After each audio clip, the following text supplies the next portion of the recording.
The latest COVID-19 bill, stimulus bill, and a $1,400 stimulus payment per person is all anyone can talk about these days. A House committee unveiling its version yesterday and providing more clarity for who would be eligible and who would not. Liza Lucas is in the newsroom now following all of the latest details for us.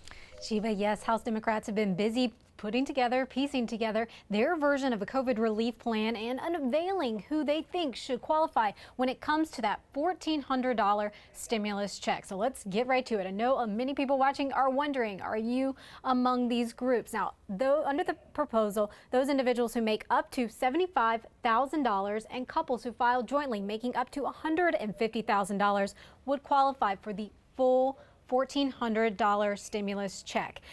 From there, it'd get phased out based on income up to $100,000. Once you get to the $100,000 more mark, you would not qualify. Now, also included on this proposal that was presented by the Ways and Means Committee are expanded tax credits, and that includes several groups: families with kids, those lower earning individuals, those who purchase insurance for the Affordable Care Act marketplace, and then there's also health care subsidies for some who are unemployed. Those are also included on the proposal. And we should say this is still very much a proposal.